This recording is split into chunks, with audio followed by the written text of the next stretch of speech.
Ó muid ag ceapú. Liam, is just go bhfuil tú arás in é seachtain de sós agus stag city ón dáid. Bhfuil mé an dhearna sé pracha somna. Run. Ní maiile an boc sin leis an éirne. Tás aige fan stag dús ach. Dúirtha mé seo tá fis a gréithe aige. Yeah. Déanta hin leis an bhéid sin ach in é sin ná. So tá tú deanú sulú me sin ní bheith tú ghlacu choirle stag sa é. Beidir an leacaí. Lean seo a chairde agus tefaí sibh. Ach Liam bhí muid ag smuintiú agus é Jerry Shamhna na soine. Cé churann sin a gabhne smuintiú fan adhmaid.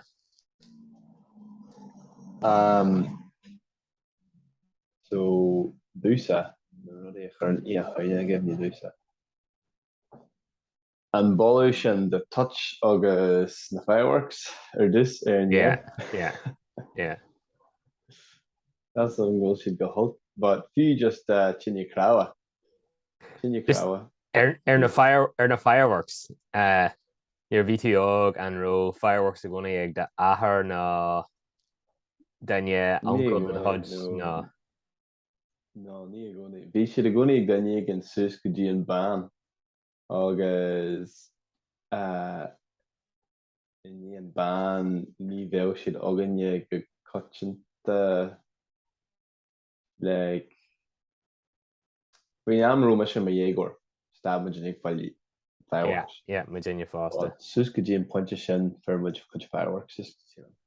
Bhí siad a gcónaí agan, so rathaí muid inne agus muid jog dí teach mo cheanmhathair agus fé ó dearthar agus dearfarathe dádaí a legan agus bhí gcónaí ag gach siar bhí gcónaí comórtas atarthú cé a bhí na fireworks is fearr acu. Sin an bheith agam inis. Tá sé cinneal brúnach go bhecinn tún cinneal omíocht baistil sin in our nachratha go fáil agus in our muachratha an ama, you know. Sin é ach in a riamh ní ró siad ach beidir ar níos ag an am, you know. Oh my god. That haber sin. Get a bag níos sin a chan móran, like is ar garde like. Jesus, tá sin scanreal hai.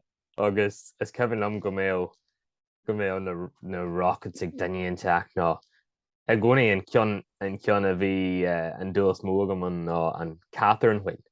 Machchatí sin rí. Yes. Bhí sin ar dóid dúsa. Agus bhí an rothara ar an sé chús ar spinning wheel. Kevin am blian amháin nar chur daine teach é isteach go mai agus deimi sé agus reachtal sé sí san bóthir.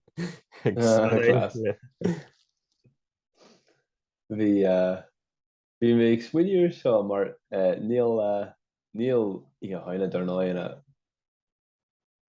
féile an seo. Ní híonn sa ggóil siú ina féile an mhór in ar charbaí a hamhain beidir I don't know, but beidir ggóil sé ina féile na ceapatha, but an cumar nachmol sé ina féile an seo ar charbaí. Tá díostal muirte ag muintir America Haas ag chuid daoine seo, but níl sé cleachtaithe mar féile. Yeah. So sin baisteach. Má mocht je mag rie agus ma intin gur chóirde an overstop.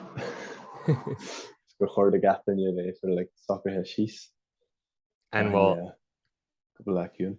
And well, Kevin agad an méid tintí ailne a bhí an agus má joke like Is Kevin am gro tintí ailne a bhhad níos coitinta.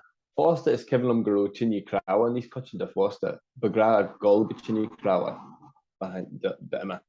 Nu bhí me se iad a bhhad níos bhaige bhéh sé mar Emma golthaigh tinní cráha den te. yeah. Give that. Yeah. And ro tin an nós atá cailtin níos mar inrod, I think. and Not ro much of a nós na tinní ailne. and ro tini crow agah se ná an ro tú parcha cé mar a dagri sibh iad suas an crack ní ódú cé mar a ran sibh se Níú muidirne Cahé gnnearna mu dé agus bud ionta óg ach ní cehalm mar cehalm an begradan ní ggóil ag tinní cráha daoine eile níos minice, but is cehalm blian amháin bhí muidir Jenny chun muid héan mar níú muidir Jenny cóisiúrnithe sin ar chúis sin teach. Ar níú muidir Jenny cóisiúir ar chúis sin teach. Agus is cehalm as an cehar do maithair, so mustn't have known much about it. But bhí an sean crap seo de ní so an beidir nach ró sé ráchean. Bhí an crap seo de Blackthorn drain. Aye. A rúgeartha ag maithair agus de drain ar cean duna críomhathe is gleise greenest. Críomhathe atá an agus filmsa gur cé gur gearú an tairí sin nó an fór sin agus sin usage ba ahar mar áhar tinní agus níor sé usage petrol nó diesel just bhí sunna gyms aige agus bhí an rí ag sé ufasach agus bhí an feathair le teach leis agus chaith muid fiche bumanse ag deanna iireachta. Bhí muidir le gléist a suasmas mar vampire míomh mar ceileach, probably mar ceileach fásta, bhí grandian mar mommy nuair an te. Agus é géirí an tinní a lású. Aye, le páistí agus mommy ag orchar dadaí leis na sunny gyms. Like, ní tinní cráha bhí an, like bhí an fair few fast heart there, you know.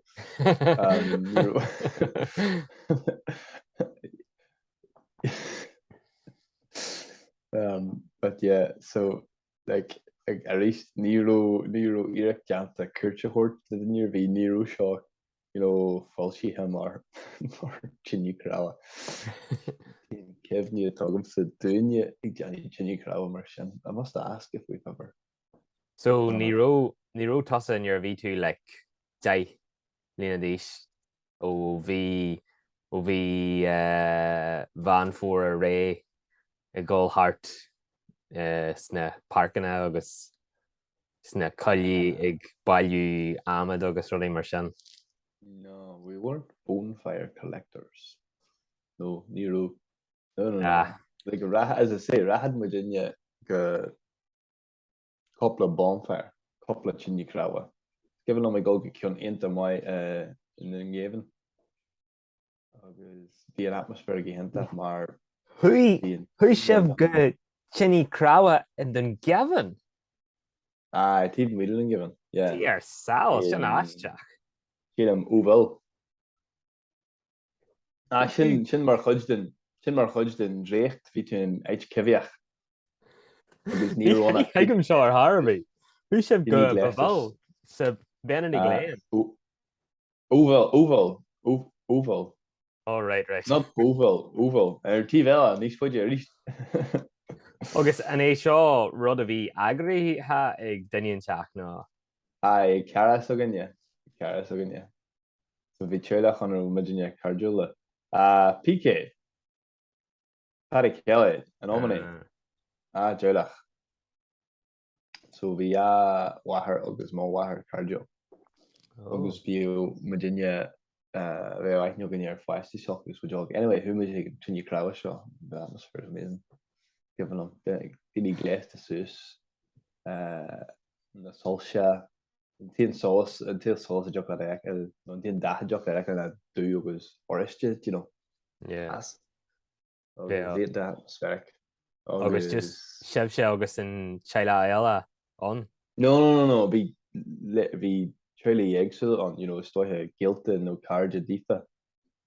Sin an dréachta bhain leis, like, daoine gléasta suas rudí éagsúil nar aitheann tú, they could have fráinú bhín spirits, you know, it's pretty cool.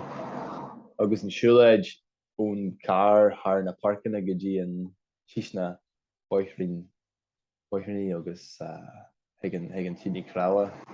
Real adventure, you know. Inta dréachtú, cé mé rá.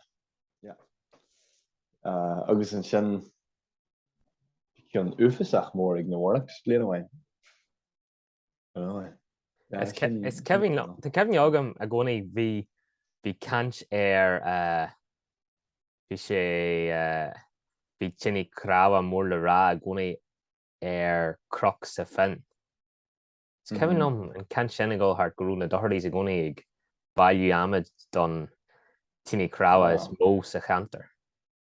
Níor mé actually réamh tinidh crabha socha. Caint na necléidí. Mé sin an fá gur roinní mé an ábhar seo le scéalta a Cleanston fe tinidh crabha na dochirdaí. I wasn't in the club at that time. But ní chuid siad, that's our levanach. Is Kevin lom ag gang suas ar na cruc agus an na bailte fearn hart orin agus tefa an na tinidh crabha. Like, bhí sé íonta deas na ró. Ní ceimhlumm sa sin, hey. Wow. Is ceimhlumm sa sin. Ní ceimhlumm sa sin. Is ceimhlumm ag arc suas ar drá sa fin Ballynock nó fiú suas balgan top nó rud aite agus ag feiceáil na tinidh crabha. Well, ní ceimhlumm sa iad aiceáil mar sin achas ceimhlumm an bailiú mar dhéanam, you know. Yeah. Nascin an bailiú sin leis an le ítheanna, like, definitely. But That's pretty cool. Is gcónaí is Kevin lom níor a hosí muidir rás ag scóil bhíon factus mór ar bon. Okay. How much ag bailiú don tinidh crabha. Really? Oh, aye, seo. Like, níor a hosí muidir rás ag scóil just bhí sin on, like, who much am I? Beidir trí tróna sa teachtain in dhé scóil. Beidir níos mó agus na déir seachne ar fad. Me sé blian an beidir Sarah Amante áisín ar bhí sí níos sinna. But me sé agus blian agus áisín den chuid is mó agus rahamid hart na parcanna a leigsa. Agus is Kevin an blian amháin tá coilí suas an sin McPakes suas an bóthir an bracha. Agus is Kevin an blian amháin thuúmuid níos fuide ar thiúil an teach agus thuúmuid ag an ad seo. De gra just rahamid beidir tíbhtíad a cúig fart an teach.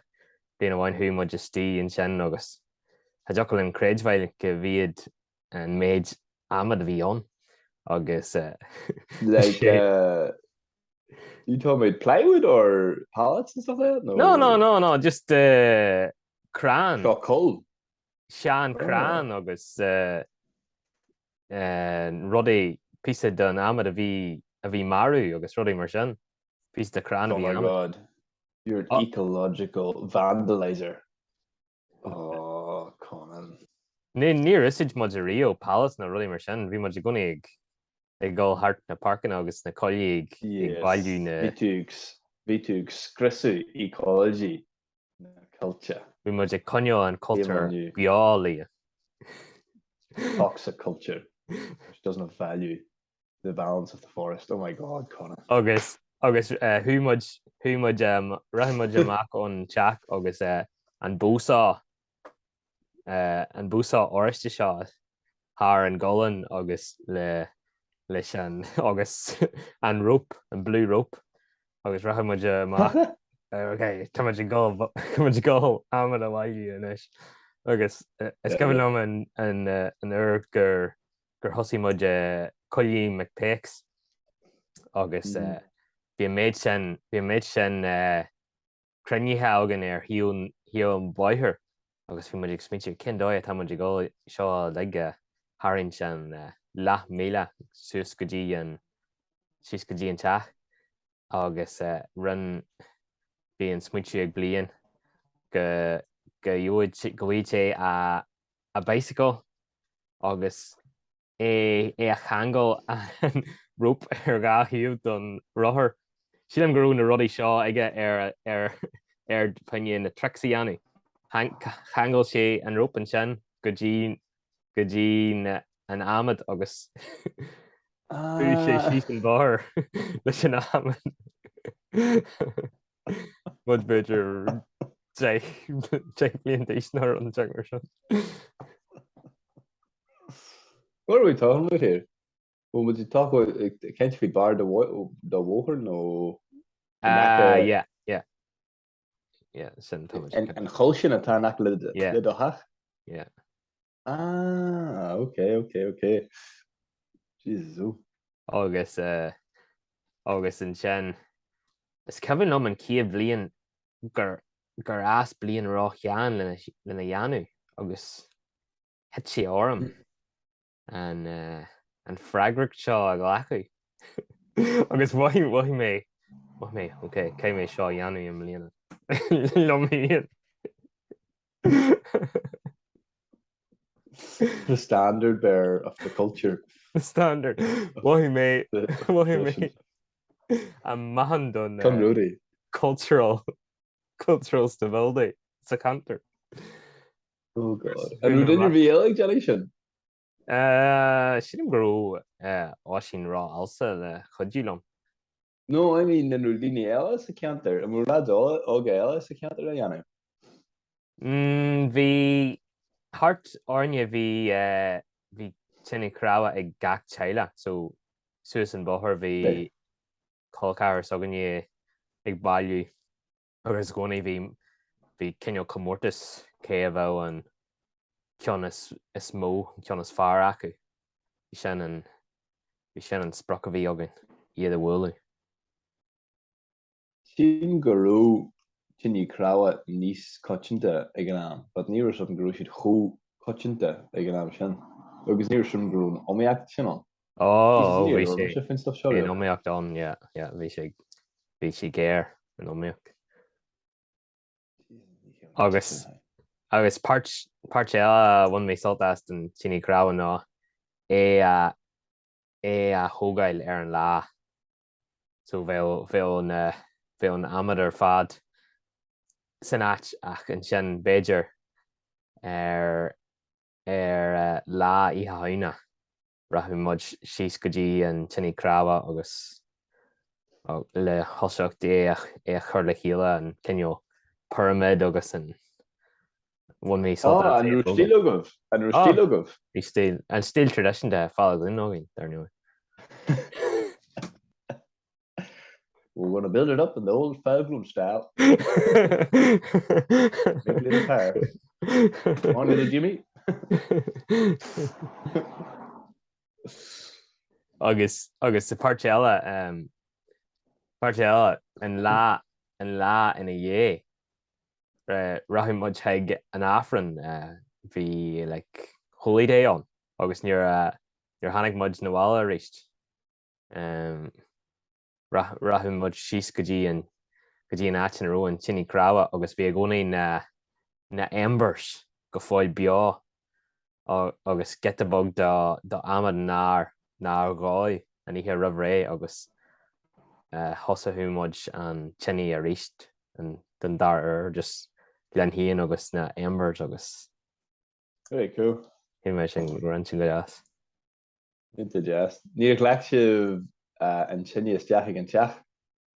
Ná. An darmid sin. That's pretty cool. Ní some grúisi mar chu léidir an tíobh sin lib se. No beidir grúisi léidir ar tíobh sogaine, but just ní chibhm sa sin. Bhí sin mai.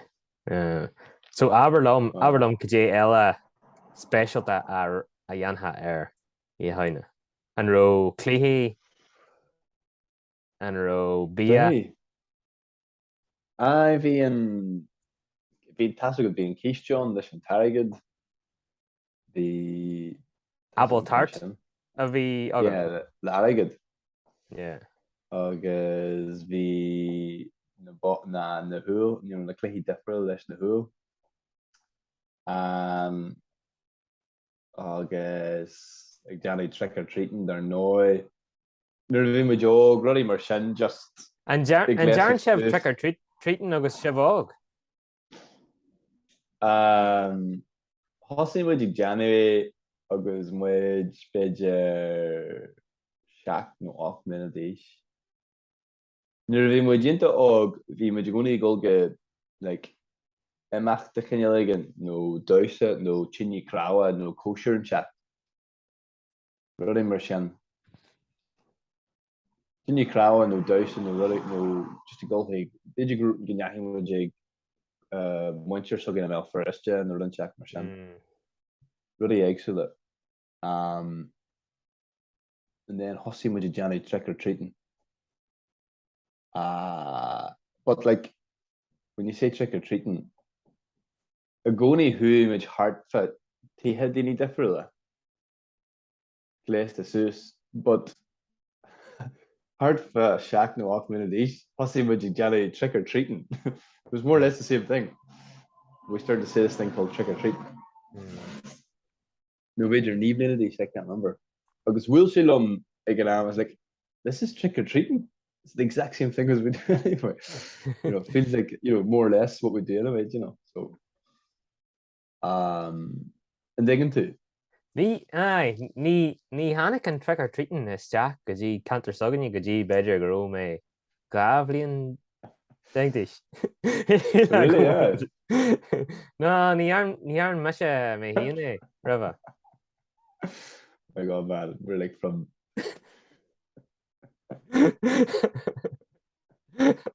So you're the standard bearer.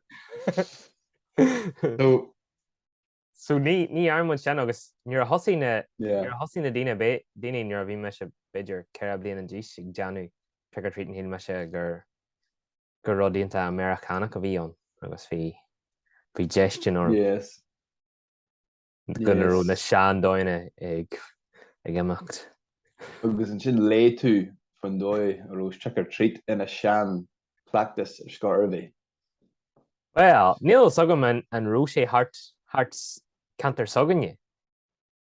Lé mé go ró sé ad. Stoithe go ró sé amanseach. Like, I go hart agus ag imirt cleasanna ar daoine. Sin agus tú gléiste suas, sin sort of tíomh amháin dó. Threatening cleasanna. But sin an Maistíneacht sin difriúil. Yes, I know. Bhí sin níos taréir ná rudaí. Ní rú an Maistíneacht go tradiisianta ní hílim go rú an Maistíneacht có daoire sin ach díire sé níos daoire nar a bhailí daoine rudaí níos daoire cosúil le fireworks agus rudaí mar sin. But níl sé ní. But bhí a gcónaí like rud. Bhí sé gcónaí níos mó substance dá ná just an trick or treat rud. Cé an dearan sibse rudar bí like an Maistíneacht. Bhí an trick or treating just rud ag donna pleistí le deanú like. Yeah. But bhí sé mar chuid den bhí an trick or treating just in má bhhail tá an trick or treating just mar chuid den rud omláin ina déantú in a déantú hart per a cheantar. So deanan sé Tá tú faoiionsa. Yeah, it sounded like a few, I don't know, machine guns went off. Ar scarabhí cadé an Maistíneacht a bhí ar bun agah se. Sorry, just to finish my point. Yeah. That's stupid. Sin go on trick or treating and Maistíneacht and neck knocking the fireworks. Sin mar chud agus na tinidh crowd. Sin mar chud den pantheon the ihe. You know, it go hard from Ní inta hen leis trick or treating to me. To me in a jeden. Totally agree. Hannig sé ras Bob na bird ag an tús agus nes current sé trick or treat na merle. Is Shamhna tá teag ras on our goalgatherha in America. Yeah, definitely. Ní máile me. I have no research to back that up, but so I'm going to stick with that. Bhí a gcónaí caint air agus má job daoine sa bhaile mhór ag gáil do trick or treating. Agus hílmuid seo rud inta aisteach. Well, Monaroo and focal trick or treating there. Just glass the sus mar a bed.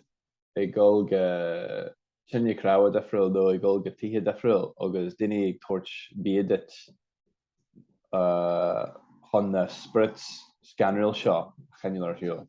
Mar rent janhead daoine, you know, Aaron no bhaine chuir tíomh muí chun na siogha cheanúil hiúil or ihe haina. Sin mar chud den tradition sin. Just a wee slight twist on it to make it fun for kids. That's what I'm saying. That's what I'm saying. Okay.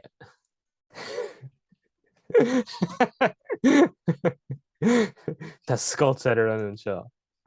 It's going to happen, Colin. Hey, you're an ecological disaster waiting to happen. Like all hard to scrissing fungi, agus and amage I don't know, the forest floor just probably isn't the same around Fallagloon after your childhood. Probably set back the natural regeneration. Mudig Lanston na ciad blianta do tradition don a Fallagloon agus bracha. Ag glóirt fan Maistíneacht. Cadé an cinneál rud a bheith ó agah se? I don't know, Achanrod. So ag can go gappi, ag bogu ruddy hard fan teach, níos muile hosi dinne ke lear more fireworks. And this ní an dinne a fire well, when I'm a Christni Méiseáil skull, ní an dinne be a fireworks, which was very boring, you know. Even kind of crack bunch of less. Ní roin soileacht the guest. Never soileacht, it was just pure badness, like. Yeah. Agus sin mar tá daoine óga nor mar tá daoine spús an is, you know, nearly an soileacht on. But yeah, ruddy grammar. Yeah, kind of gatti agus ag bogú or stuff. Yeah, sin ruddy grammar. Agus ag goal sus agus ag higan chat agus ag Johnny Earth daoine a scanner. Yeah. It's coming on ruddy mar sin fásta. Blian else coming on go wormwood na ruddy seo couple of shot or ní Kevin on but firmwood na ruddy le sin road a redju agus area haina run much sin agus be much TV here an TV out and clay agus be much arc air Beidir uncle dargod agus be le macas an car agus na ruddy a buggy agus an genre be much a gaire agus an sin thucad sé arás suas an bóthir éist agus bhé na rudí arás ar an bmhóthir agus bhé ar éad a bhagu. Ach is dúirt daí lom níor bhí sé sin ar a bhain rin na córsan Beldóris na buthalaí a bhí gan níos céarna lá ar a bháin thu siad an I haina agus gaid siad tractorí ó na cursní a lig agus dag siad le daine eile iad. So beidir go rathid siad ag na paddy arts agus fuair siad a tractor agus dag si é leis Legend Thomas is ruddy mar sin agus rin siad seo like le béisir cúig danne déag sa cantar. That's class. Yeah. Agus darne chur daoine an loch there na siagaí. Tílim gur sin cinneal stuff a bhgara duine dhéana níos mó. Aye. Sin No, agus sin bhd níos bar. It got a wee bit more malicious after that there. Aye. An ro agla raibh na fireworks. Like daoine caiithú fireworks. Bhí agus níro. Na bhí mé chláiste níor hasan sí lom. But bhí muidin I don't know, níor hasan an dóirthas lenne agus muidin óg. Bhí si bhí ihe haude ag an am sin nuair bhí muidinte óg bhí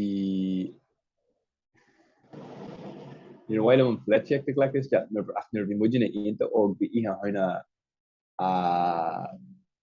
bhí an na nóidí hí na troblaidí go fáil cinne le tarla agus bhí sé fásta de scanner mar tucha daoine suas ag an teach léasta suas mar paramilitaries. Agus bhéann na Brits hart in san ihe ag an am sin.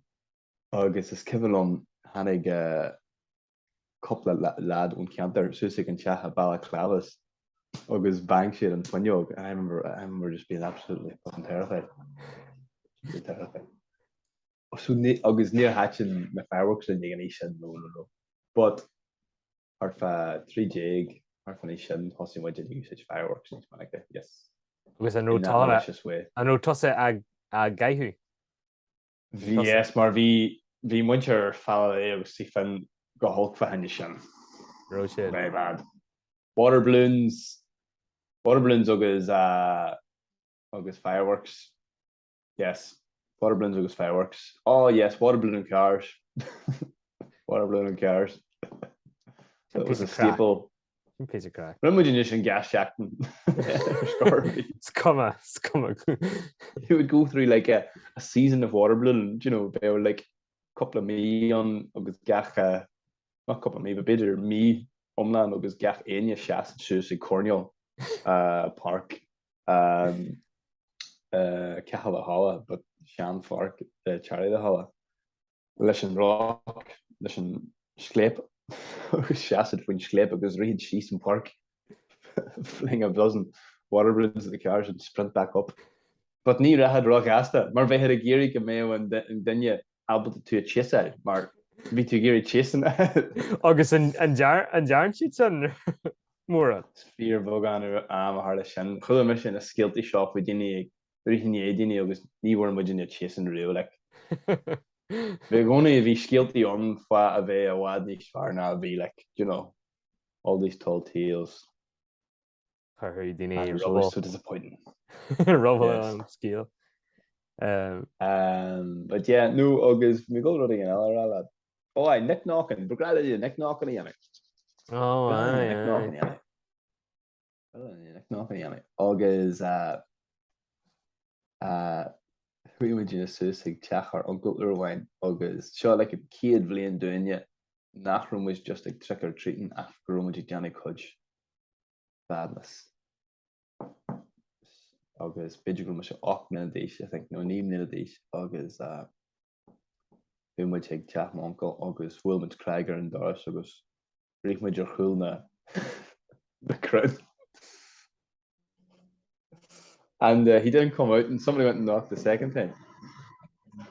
Because I remember him being absolutely raging. He just flung the door open. He leapt out.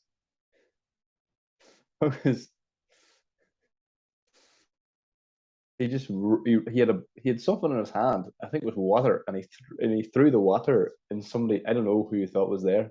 He threw the water in somebody's direction where he thought they were. And he said the oddest thing, he said, would you wish a pack of turkeys? But he roared it. Would you wish a pack of turkeys? Absolutely fuming. Foaming from his mouth. All guys, and and someone, I think it was my sister, came from out behind the tree, and she's like, it's me, Uncle Jeremiah. Oh no. And then he was like, oof, sorry, I thought it was the twins next door throwing buckets of water at the door again.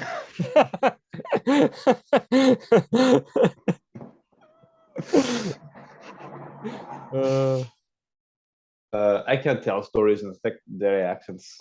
They have to be in an odd Oxford or Cambridge sort of style. But yes, but Shannon, you know more badness. You're more badness on. But na grúsí go mai le bheith de fáiste agus an cinneol Saoirseacht sin ail le rudaí a dhéanamh ar ríthe. Reacht ó hart ar ríthe haine ná an lá agus an na léthe é. Sin ar a hasalm, an Saoirseacht sin the go hart. Agus bhí sé cinneol dréicil mar hapla le an touch of wahi in san air. Bhí duine gléist a suas, ceachar an doracha. Bhí an spéir níos doracha ag an sin. Every single house has their everywhere floodlit. Bhí an spéir níos doracha agus bhí an bia níos blasta agus na. But this is like a segue, but can we talk about outdoor lights? No. Take him go dar agad. Like Níl tú a doratha níos mó le. Ar orcan tú sí san glanna sin. Níl sí doratha. Nah. Agus down with that light pollution. Fucking hell, anyway. But yes, bhí sé doracha agus bhí sé specialta, yeah. Bhí sé specialta, yeah. Níl mór an cimhnéal agam sa faoin fianna, you know that? Sin go mai mar tá má ag reacht le machchas am. Okay. An rú daoine contarte le fireworks agus tú ag fasan níos, an rú daoine like a ceithú fireworks ar a chéile nó bhí ní rú dulagam an sin. An Kevin leat ar fiú St. Pat's sa bhanscoil. Bhí a gcónaí an daoine a ceithú fireworks sna boxí broscar. Bhí sin so go bhfuil sin go fáil ag tarlaí, but bhí si dó gréit just na bangs a tharlathú sna seachtaí ag teacht suas go bhí a haine. Bhí daoine ag cás a fáidir go bhfuil lad. Bhí daoine mór an bhfuil. Yeah, we were all a bunch of delinquents. People used to take 5p's and throw them at each other. Try and split each other's head. Anything that could move in the air was an object. The mayo like oil ag daniegan don loan. Ní ihid sé an oil. Orchid sé fan hanya kailin. Not me, but orchid sé fan hanya kailin. Agus cehid sé an oil. Agus buhid sé kun an kailin. Do you remember that? Do you remember like a time when just you had to watch missiles in the air at all times? Yeah. That's a good night shin at a music suite. August in reception. Yeah. Is in Gonderjack. Ach, ar scarby. Yeah. Tá oran amach an seachtain. So. Okay. Slán. Slán.